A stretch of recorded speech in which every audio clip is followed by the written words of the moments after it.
Scream Fortress 15 just dropped, and I can only say wow! This update has blown me off my feet and exceeded my expectations by quite a lot.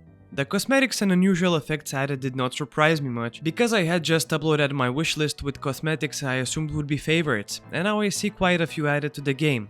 However, what did truly shock me were the maps and even the game modes.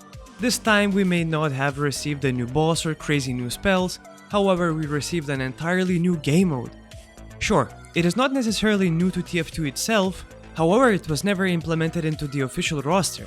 The brand new game mode is called Zombie Infection and it is much more fun and intense than I originally intended.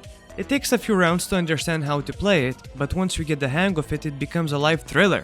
There already are a few meta strategies that I am seeing and it will be particularly interesting to see how they develop as players spend more and more time playing the game mode. Now, besides that, we also received a new medieval map, and that's a first ever.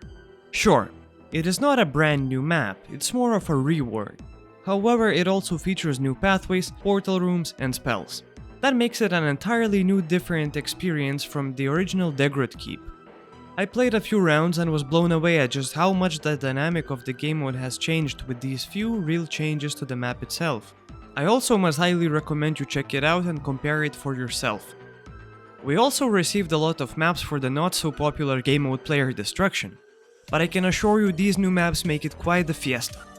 My personal favorite is the map Mansylvania. The entire map's layout is very well thought of and the theme is just fantastic.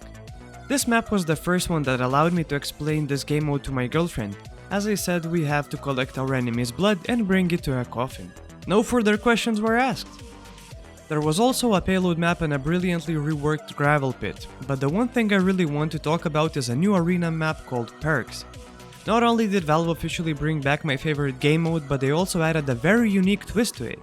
During the start of each new round, both teams get to pick between 3 perks that are then added to the team's status throughout the remainder of the map. Every time we would spawn, a very hectic vote would go through where we would try to argue what's best for our current team composition via voice chat, and in the end, panic picking a random perk that costs us the round. To summarize, I love what Valve did with this update. I also love what they did with the summer update. They seem to be doing very brave things and including not only nice community maps, but also game modes. That means that TF2 is being steered into a fresh direction that reminds me of its glorious days when we had entirely new concepts added to the game with each update. Now, go enjoy this fantastic update while it lasts and consider subscribing.